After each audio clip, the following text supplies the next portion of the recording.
Here we are in a classroom at Barnard College in New York City, and I'll be speaking to Dr. Joseph Daher.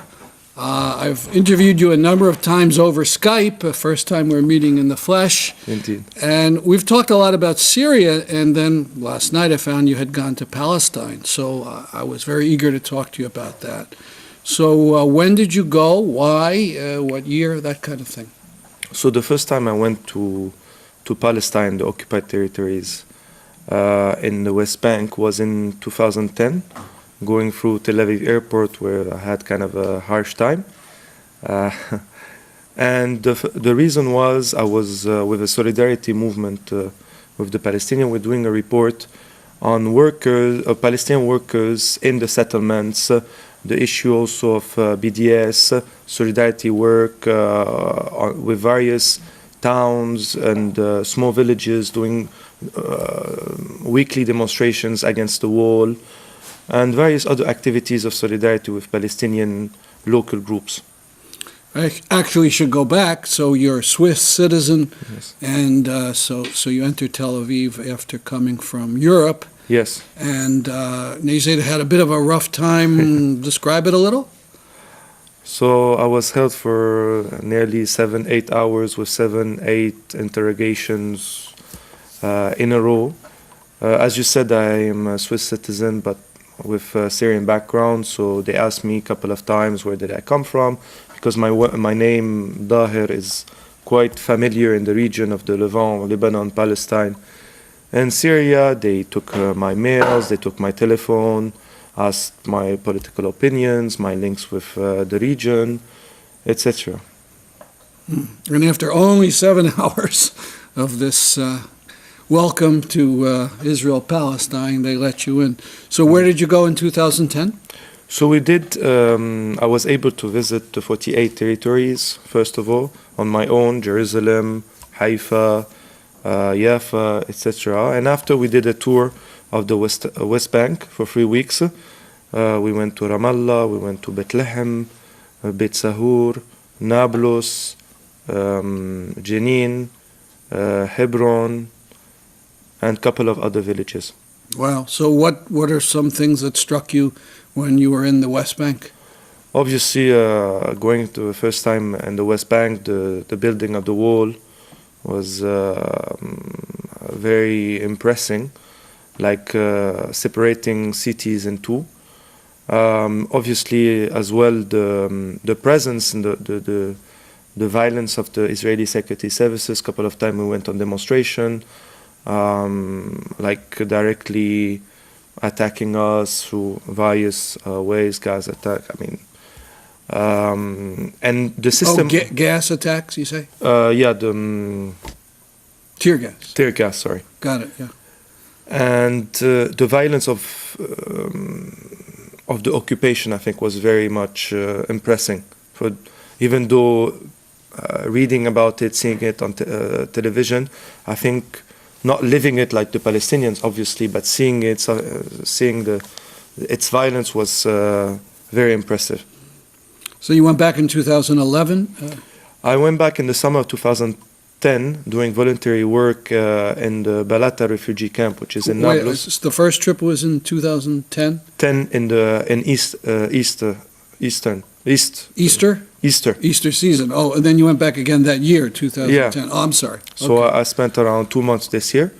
I was in as I said, in the Palestinian refugee camp of Balata, which is in Nablus, which is the biggest refugee camp in the West Bank, doing voluntary work at the Jaffa Cultural Center. And on my free time, I used to be in solidarity with various Palestinian groups, exchanging with youth, leftist Palestinians, participating in various conferences. So I learned a lot during this month. And then you went a third time in 2011, is it? So yes, I went in June for 1 week, 10 days in solidarity travel to Gaza Strip. We entered through Egypt, visiting as well various activist group, students group that we were in collaboration when I was for a year in London. So 2011 in Gaza in the summer, what kind of living conditions did you see 5-6 years ago? So the condition of living in Gaza were terrible. The siege was completely unhuman on so many levels. The level of destruction was still very much important because of the impossibility for people of Gaza to bring, materials to rebuild following the various Israeli wars on the population of Gaza. You had high level unemployment as well, high level of impoverishment, poverty. We visited a couple of refugee camps. So no, on many levels the situation was terrible and strengthened through the siege imposed by the Israeli state. Now, politically, we know Hamas is ruling that area. Were there opportunities for other democratic leftist organizations that you know of? So the situation in the Gaza Strip struck me much more when I came back in 2012 for a month in February. Hamas imposed an authoritarian system, especially targeting people from Fatah.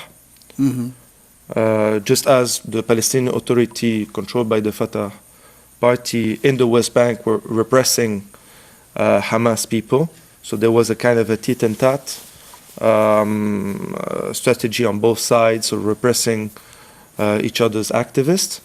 Regarding leftist parties, they were depending on situation.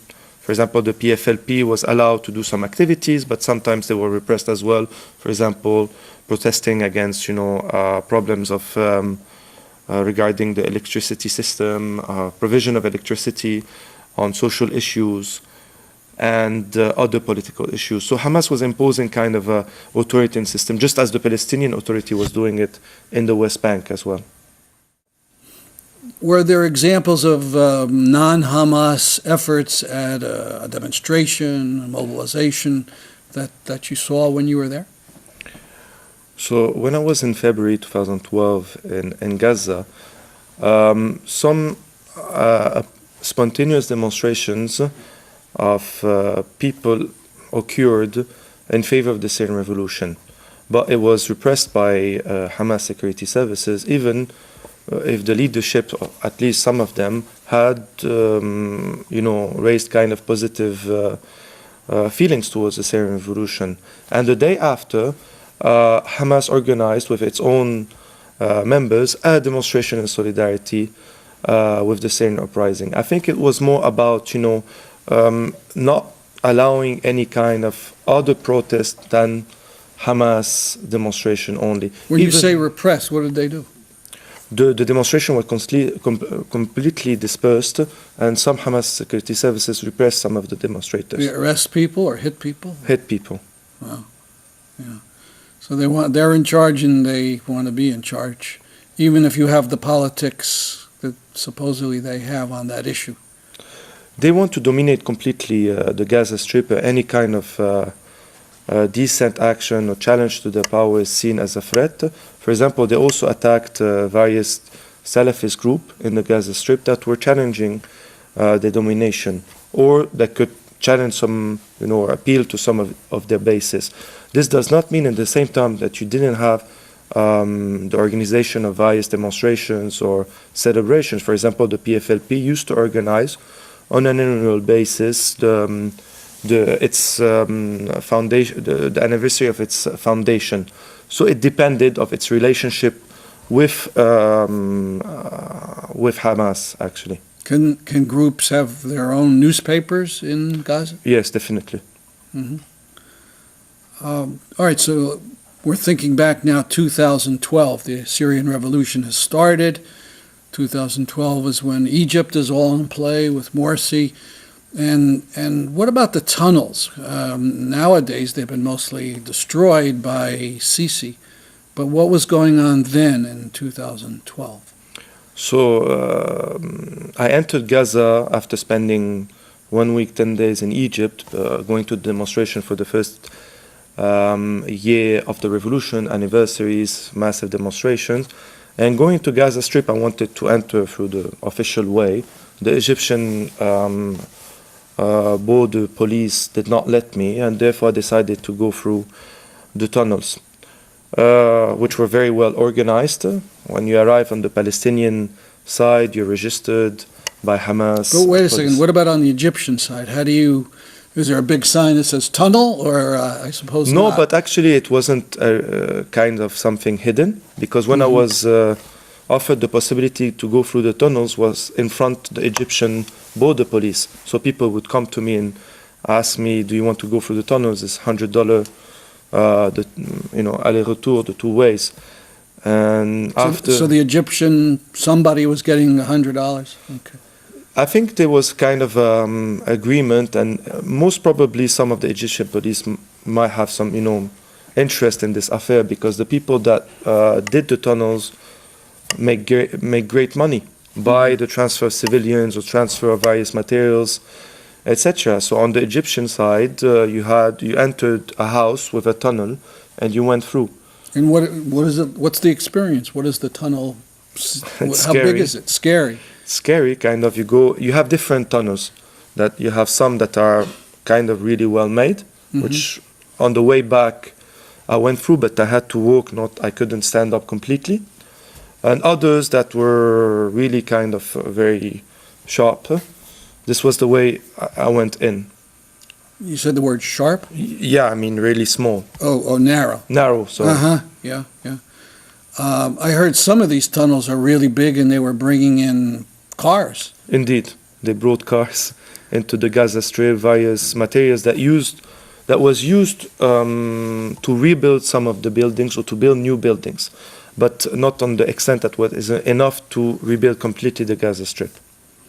So this is, again, before Sisi destroyed most of these, let's say, civilian tunnels and so on. Exactly. So you went in. Who was making money on the Palestinian side?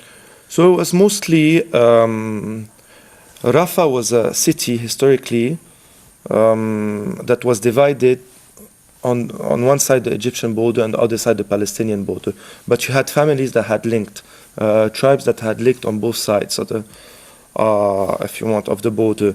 So they were the first one, especially in Rafah, to benefit from the tunnels business with people of Hamas, some businessmen of Hamas and Hamas used to also impose taxes on these tunnels. So every person that had a tunnel had to pay this amount of tax on the number of products that he would import. He would impose taxes, and obviously you had some people also of Hamas had interest in the business tunnel.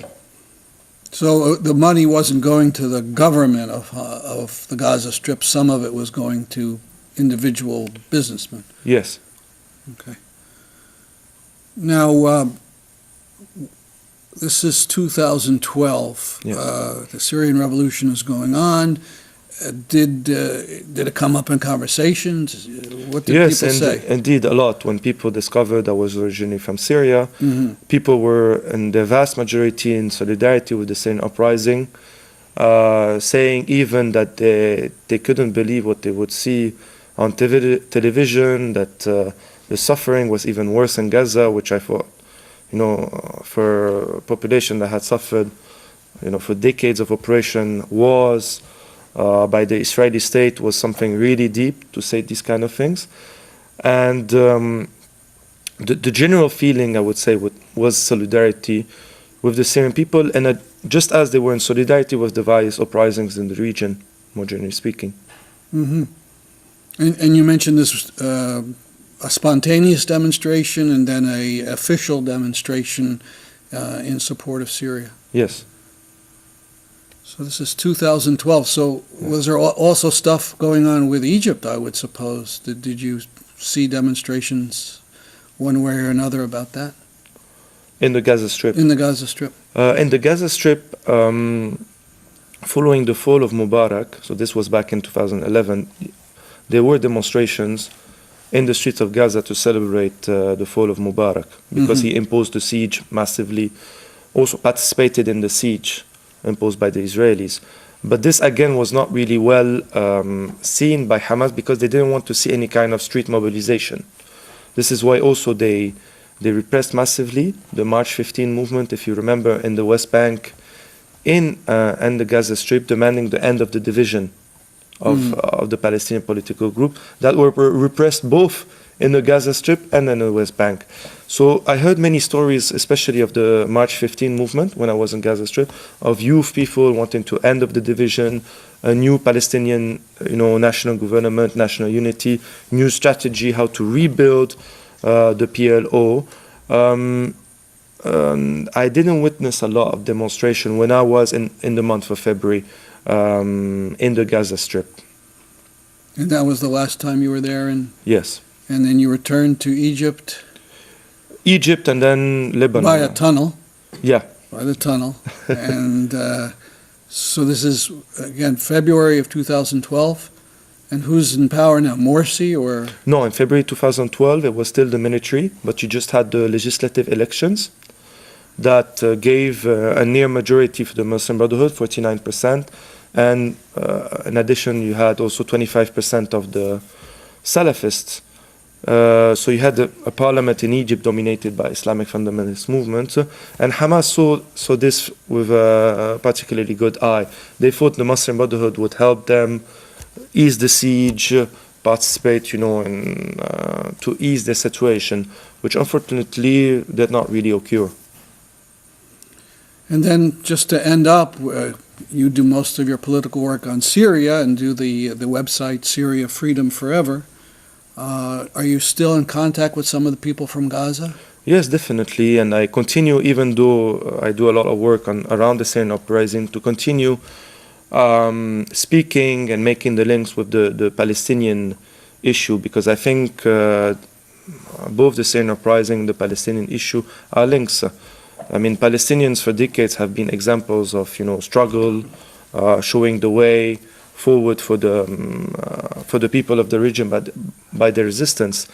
And I think by these uprisings, it was a way also to bring forward the Palestinian issue, because when you had the fall of Ben Ali, Mubarak in 2011, you had, if you remember, in June and July, or May and June of 2011, the marches of return from Lebanon, Syria, Jordan, going to the borders of Palestine, bringing back the Palestinian issue to the fore, and making it clear that, this was possible because you had uprisings in the region, that the fall of these regimes are the way for the liberation of Palestine, to bring, kind of a counterweight or a balance to the massive Israeli military force. You need to do kind of a change within the Middle Eastern and North African regime that goes through successful revolution, overthrowing authoritarian regimes that have collaborated directly or indirectly with the Israeli state, that have, for the past decades, oppressed Palestinian people. And one of the Israeli officials understood this very well. Avigdor Lieberman in 2011, when he was a foreign minister, declared a successful Egyptian revolution, a democracy in Egypt, is a bigger threat to Israel than Iran. And well, I think that's really amazing, because they've been saying Iran is the great bugaboo, the worst thing in the world, and so on. And Lieberman, an incredible rightist security state guy, is saying something honest. He's really, what they're really afraid of is a successful revolution. Indeed, and another example is in 2014, when you had the Israeli war, one new Israeli war against the Palestinian people in the Gaza Strip. You had demonstrations within liberated areas of Syria for the Palestinian people, with slogans saying Syrian and Palestinian people are one, the liberation of Palestine goes through the overthrow of the Assad dictatorship. You had demonstrations in Jordan that were repressed by the Jordanian regime. Sisi repressed as well demonstrations of solidarity with the Palestinian people trying to reach, Rafah and the border to show solidarity, and other also authoritarian regime repressed in the region, demonstrations of solidarity with the Palestinians. This shows once again, despite for some of the regime, and more especially the Assad regime in Syria, having a rhetoric in solidarity with the Palestinian people, when you see the reality, this rhetoric is completely a big lie to justify the repression of their own people and of the Palestinian people living in these countries. In both Egypt and Syria, Palestinian people have also suffered the repression of these authoritarian regime lately by Sisi and the Assad regime. This has been fascinating. Thank you very much. Thank you, Stanley. It's a pleasure to do a direct video. I've been speaking with Dr. Joseph Daher at Barnard College.